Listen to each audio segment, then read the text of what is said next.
আসসালামু আলাইকুম। Recipe by beauty চ্যানেলে আপনাদেরকে স্বাগত জানাই। আজ শেয়ার করব ডিম আর মসুর ডাল দিয়ে খুবই সুন্দর একটা রেসিপি, খেতে ভীষণ ভালো হয়। এই রেসিপিটা মাছ মাংসের স্বাদকেও কিন্তু হার মানাবে। তো অবশ্যই আপনারা স্কিপ না করে পুরো রেসিপি দেখে নেবেন। আশা করছি খুবই ভালো লাগবে আপনাদেরকে এই রেসিপিটা। তো চলুন কথা না বাড়িয়ে রেসিপি শুরু করি। এখানে দেখুন একটা মিক্সিং বোল নিয়েছি। এবার আমি এখানে ডিম ভেঙে নিচ্ছি। তো এখানে আমি এক এক করে 4টে ডিম ভেঙে নেব। আমি 4টে ডিম দিয়ে রেসিপিটা তৈরি করব। আপনারা ডিমের পরিমাণ কম বেশি করে নিতে পারেন। ডিমের পরিমাণ বেশি দিলে কিন্তু খেতে খুবই ভালো লাগবে রেসিপিটা। দেখুন 4টে ডিম আমি ভেঙে নিয়েছি। এবার আমি এখানে নিয়েছি দেখুন 100 গ্রাম মসুর ডাল। তো এখানে আমি 100 গ্রাম নিয়েছি, আপনারা কিন্তু আপনাদের পরিমাণ মতো নিয়ে নেবেন। ডালগুলো কয়েকবার পানি পাল্টে ধুয়ে পরিষ্কার করে সাইডে রেখে দিলাম। এবার গ্যাস অন করে কড়াই দিয়ে দিলাম, দিয়ে দিচ্ছি এখানে পানি। এখানে আমি বড় কাপে 2 কাপ পরিমাণে পানি দিয়ে দিলাম। পানিটা হালকা গরম হয়েছে দেখুন। এবার আমি এখানে মসুর ডালগুলো দিয়ে দিচ্ছি। মসুর ডালগুলোকে সেদ্ধ করে নিতে হবে। সম্পূর্ণ ডালগুলো দিয়ে দিলাম।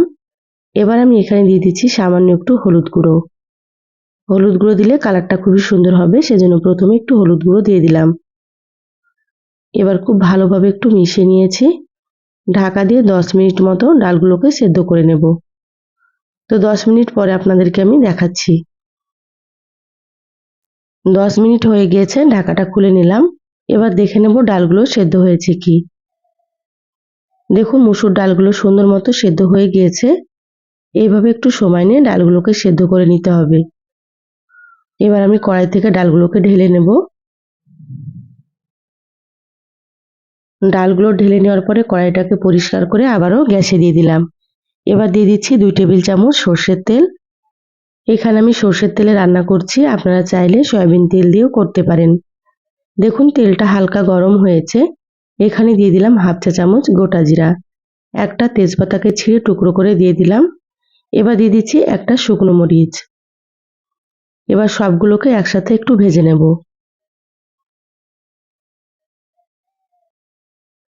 গ্যাসের আঁচ মিডিয়ামে রেখে জিরাগুলো একটু লালচে করে ভেজে নিতে হবে। দেখুন জিরাগুলো ভাজা হয়ে গিয়েছে। এবার আমি এখানে দিয়ে দিচ্ছি বড় সাইজের একটা পেঁয়াজ কুচি। এবার নেড়েচেড়ে পেঁয়াজগুলোকে হালকা করে ভেজে নেব। তো যারা ভিডিওটি ইউটিউব চ্যানেল থেকে নতুন দেখছেন, প্লিজ চ্যানেলটা সাবস্ক্রাইব করে চ্যানেলের সাথেই থাকবেন। যারা ফেসবুক পেজ থেকে ভিডিওটি দেখছেন, একটা লাইক দিয়ে পেজটা ফলো করে রাখবেন পরবর্তী ভিডিওর নোটিফিকেশন পাওয়ার জন্য।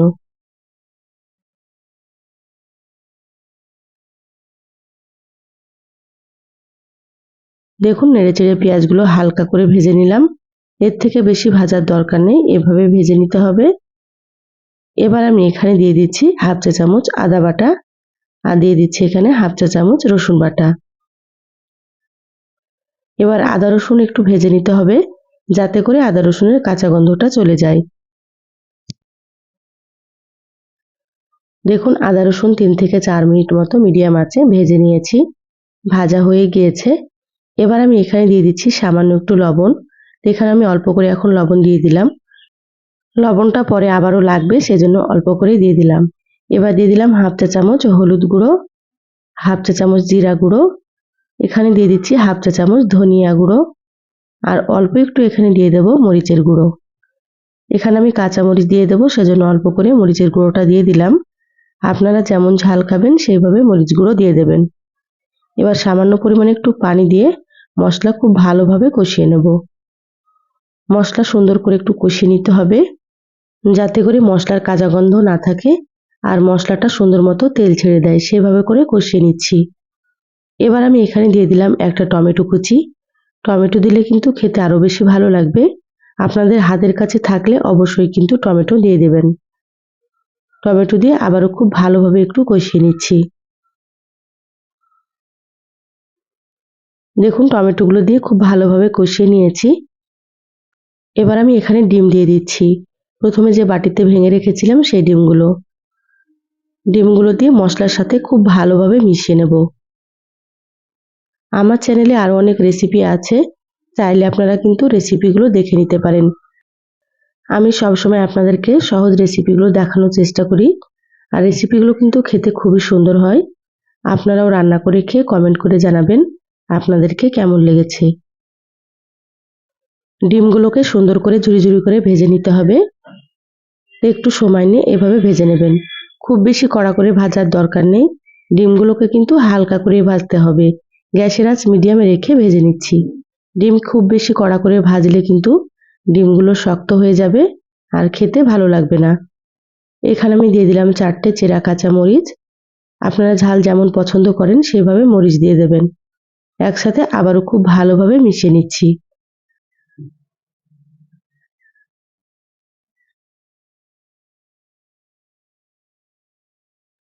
দেখুন সুন্দর মতো ঝুরি ঝুরি করে ভাজা হয়ে গিয়েছে। খুব বেশি কিন্তু আপনারা হাই হিটে ভাজবেন না, হালকা আঁচে ভেজে নেবেন।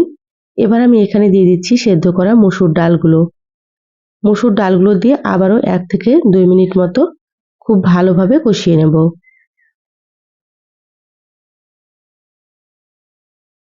যে কোনো রান্নায় কিন্তু একটু সময় নিয়ে কষিয়ে রান্না করলে রান্নাটা খেতে খুবই ভালো লাগে। ডিম আর ডাল খুব ভালোভাবে আমি 2 মিনিট মতো কষিয়ে নিয়েছি। এবার আমি এখানে দিয়ে দিচ্ছি ফুটন্ত গরম পানি। অবশ্যই কিন্তু এখানে গরম পানি দিতে হবে। গরম পানি দিয়ে রান্না করলে রান্নার টেস্টটা কিন্তু খুবই সুন্দর হবে। এবার আমি খুব ভালোভাবে একটু মিশিয়ে নিচ্ছি। এখানে প্রায় আমি 3 কাপ মতো পানি দিয়ে দিলাম। আপনারা ডালটা যেমন রাখতে পছন্দ করবেন সেভাবে করে এখানে পানি দিয়ে দেবেন। এবার দিয়ে দিচ্ছি স্বাদ মতো লবণ। তো প্রথমে আমি অল্প করে লবণ দিয়েছিলাম, কারণ ডিম ভাজবো সেজন্য। এই পর্যায়ে আপনারা লবণটা দিয়ে দেবেন, তাহলে কিন্তু ডিমে খুব বেশি লবণ হবে না। প্রথমে বেশি লবণ দিলে কিন্তু ডিমে অনেকটাই লবণ হয়ে যেত, সেজন্য কিন্তু আপনারা এই পর্যায়ে দিয়ে দেবেন। দেখুন ঢাকা দিয়ে আমি 7 থেকে 8 মিনিট মতো রান্না করে নিয়েছি। এবার আমি ঢাকাটা খুলে নিলাম। খুব ভালোভাবে একটু নেড়েচেড়ে নিচ্ছি। দেখুন ডাল আর ডিম অনেকটাই কিন্তু ঘন হয়ে গিয়েছে। এরকম একটু ঘন করে রান্না করলে আপনারা গরম ভাত, রুটি, পরোটা সবকিছুর সঙ্গেই খেতে পারবেন। এবার এখানে দিয়ে দিচ্ছি হাফ চা চামচ গরম মশলার গুঁড়ো, আর এখানে দিয়ে দিচ্ছি 1 চা চামচ মতো ঘি। ঘিটা দিলে কিন্তু সুন্দর একটা ফ্লেভার হবে আর খেতেও বেশ ভালো লাগবে। তো যদি আপনাদের হাতের কাছে থাকে তাহলে দিয়ে দেবেন। এবার একসাথে খুব ভালোভাবে মিশিয়ে নেব।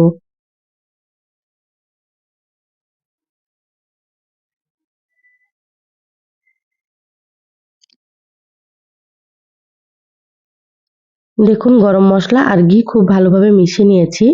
এবার আমি গ্যাস বন্ধ করে দিলাম। ঢাকা দিয়ে আমি 5 মিনিট রেখে দেব। তারপরে আপনাদেরকে আমি দেখাচ্ছি।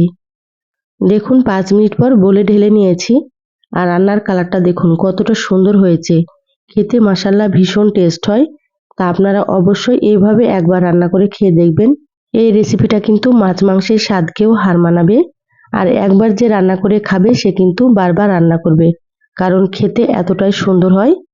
তো কেমন লাগলো চ্যানেলের কমেন্ট বক্সে জানাবেন। ভালো লাগলে লাইক দিয়ে ভিডিও শেয়ার করে দিবেন। সবাই ভালো থাকবেন, সুস্থ থাকবেন। ধন্যবাদ সবাইকে। আল্লাহ হাফেজ।